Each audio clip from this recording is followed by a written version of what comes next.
Hi, my name is Jesse Garcia. I work at Springs of Kenosha and I'm here to tell you about some tricks of the trade for pool operations. Now, if you're turning on your pool pump for the first time and you notice you don't have any water coming in through your pump, one of the best things to do is take off your top. Make sure there's no debris inside of the basket. Clear it all out. Go ahead and grab a small bucket of water. A 5-gallon bucket is what I recommend because the more water you put into the system, the quicker it is to prime. As I'm putting in the water,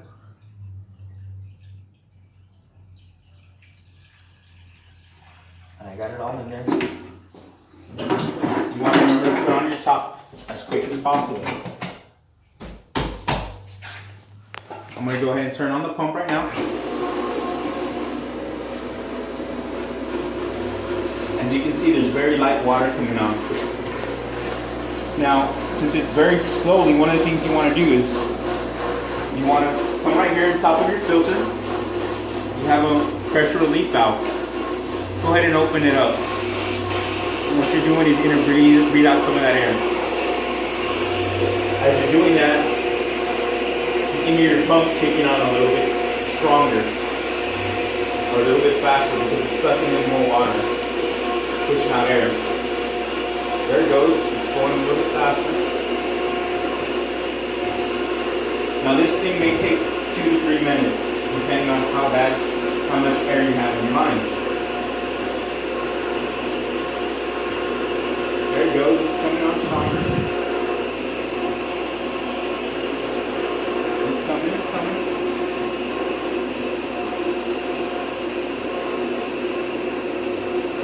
There you go. So you can see the pressure building up. That's what you want to see right there.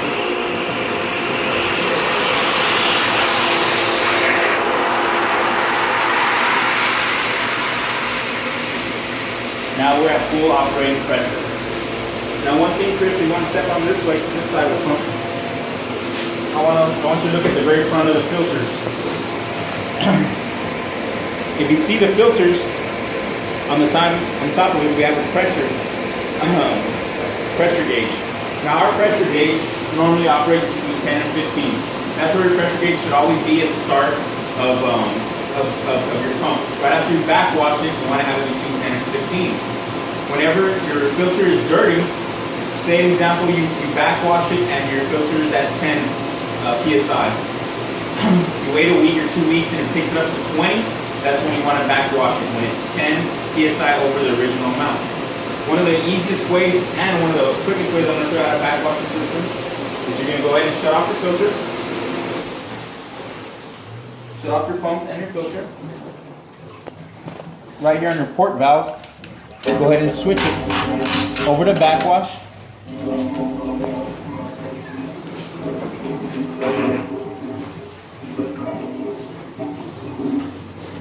Go ahead and turn it on. Now if you notice right next to the port valve,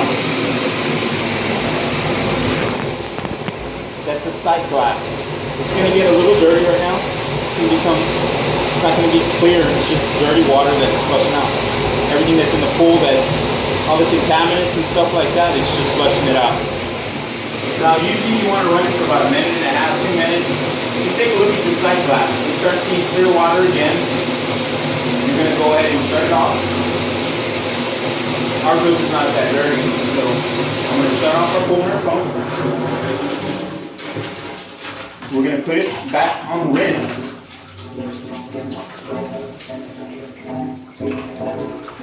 You're going to rinse your filters for about 30 seconds to a minute. You don't really want to do it that long.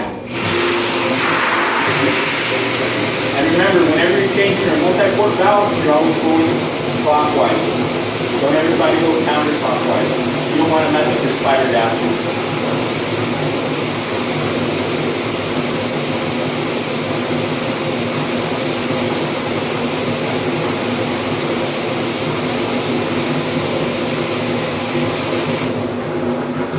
After you rinse it, you want to go ahead and put it on filter.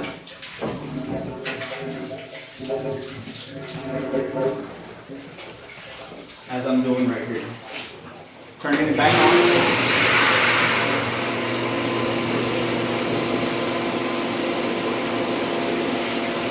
We're going to look at this gauge one more time.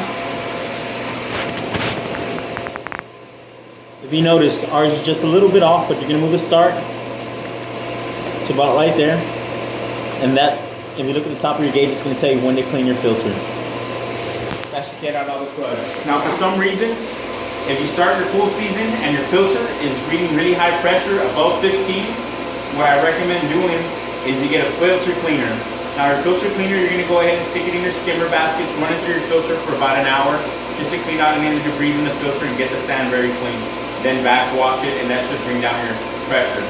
Now, if that doesn't bring down your pressure, your next bet is to open up your pool filter, which I'm going to show you a little bit about it right now. What do you got going here?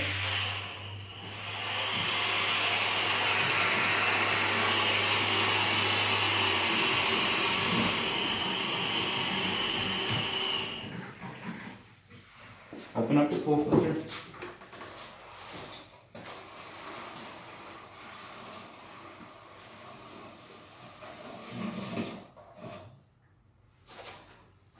And inside of here you have sand. What you're gonna do is you're gonna drain out that water first. So right on the side of your filter, you have a drain plug. Go ahead and open that up.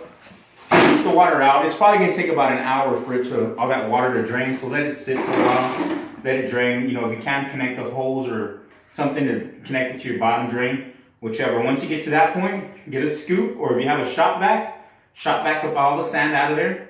Now, if you come to the front, come up here, Chris. You want to make sure you don't get any of this filled with sand. So what I recommend, this whole black piece and this, covering it with the plastic bag. You can zip tie it on the bottom and just move it to the side. This thing does move left and right.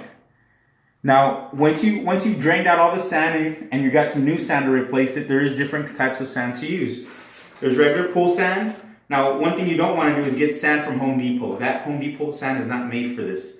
You have to go to a pool supplier and get that special type of sand. There's two different signs. There's different types of sand.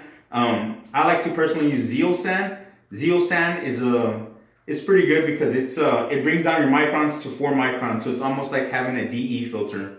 But regular sand works just great for this, the regular pool sand that is. So once you drain out all that sand, you're gonna go ahead and look at the bottom. At the very bottom of this filter, you're gonna have something called laterals. Laterals, they're about as big as, I guess as big as a hot dog, more or less.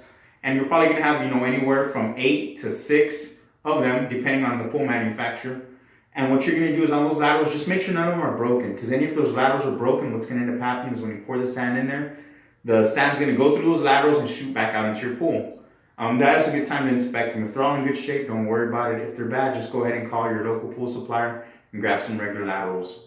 Now, once you put all that sand in there, what you're gonna do next is you're gonna fill it with water. You don't ever wanna do it dry. You wanna fill it with water so you don't do a dry run. Now, when you're putting back on your full top filter, what I use Magic Lube.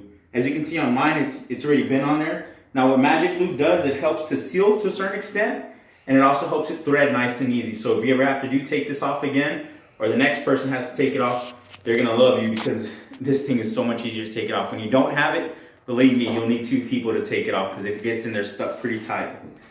So I always put a little bit just to keep a little bit on hand. I always put a little bit whenever I take it off just to keep it a little bit in there. You also have a seal right here. It also keeps that seal in place too from moving on you. I put it on the thread, I put it on the seal so that seal doesn't come off. Go ahead and put this back up on here. Now this thing's pretty hard to do, but what I usually do is I go backwards for maybe a quarter turn just so your filter sits in, top sits in good, then I go straight again. I go right. There it goes. See how nice and easy that is on turning this?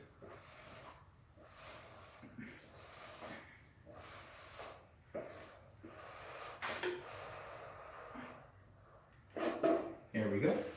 Open up my valve.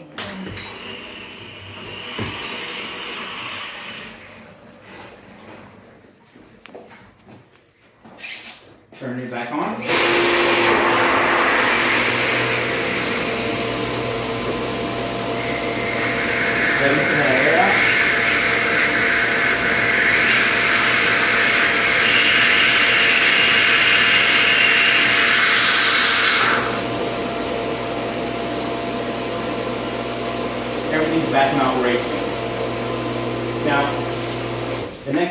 to show you is pool chemicals. I like to buy the big Taylor set, and the way you want to balance your pool chemicals, you want to do your calcium hardness first, your alkalinity, cyanuric acid, pH, and then chlorine, and in that order. I'm going to send you attached with this video. There's going to be about 10 pages of different things or different symptoms that if your pool has, how to fix them and how to get it going, what to put in your pool. You know, if your pH is low, your chlorine's high, your balance is, the chlorine that you're putting in there is getting, you're losing it right away, or you might even have a chlorine lock, which means that you keep on pouring chlorine, and it just seems like it's not getting chlorine in there. But that's just the basics and the tricks of the trade that I'm going to send you right now. Once again, my name is Jesse Garcia, and thank you for your time.